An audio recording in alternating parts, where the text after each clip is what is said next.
பிறந்தவர்கள் பாத்தீங்கன்னா, அந்த நட்சத்திரமே ஒரு குரு வாசம் பண்ணக்கூடிய நட்சத்திரம். ரொம்ப பூச நட்சத்திரம் முருகனுக்கும் உகந்த நட்சத்திரம் தான். ஸோ அந்த நட்சத்திரத்தில் பிறந்தவர்களுக்கு ஒரு தெய்வ அனுகூலம் என்பது எப்பவுமே இருக்கும். அ அவங்க எவ்வளோ வாழ்க்கையில கஷ்டப்படுறாங்க அப்படின்னு அந்த கஷ்டத்துலேருந்து அப்படியே அலாக்கா வெளியில வந்துருவாங்க. அப்படியே ஒரு தெய்வ அனுகூலம் நிறைந்த ஒரு நட்சத்திரம் இந்த பூச நட்சத்திரம். இவர்களுக்கு ஆரம்ப தசா காலம் பாத்தீங்கன்னா, சனி என்னுடைய ஆரம்ப காலம் அப்படின்னு சொல்லலாம். இந்த பூச நட்சத்திரக்காரர்கள் இவர்களினுடைய தாரா தோஷத்திற்கு, அதாவது எந்த ஒரு விஷயமுமே டக்குன்னு கிடைக்காது. அதுக்கு ரொம்ப கஷ்டப்பட்டு மெனக்கட்டு அவங்க வேண்டாம் அப்படிங்கிற டைம்ல உங்களுக்கு கைக்கு சேரும்.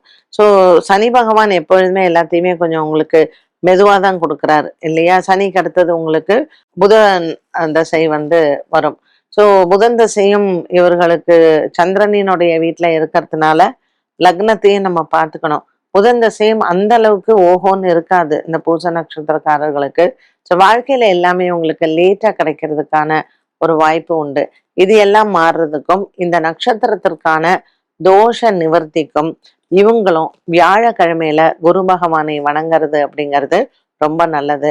ஸோ வியாழக்கிழமை அன்னதானம் பண்றதோ அல்லது ஏதாவது தானியங்களை தானமாக கொடுக்கறது, துவரம்பருப்பு, அரிசி, வெல்லம், கருப்பு உளுந்து, இந்த மாதிரி தானியங்களை தானமாக ஏதாவது ஒரு ஆலயத்திற்கு கொடுக்கலாம், இல்லைன்னா பசுமாட்டுக்கு கொடுக்கலாம்.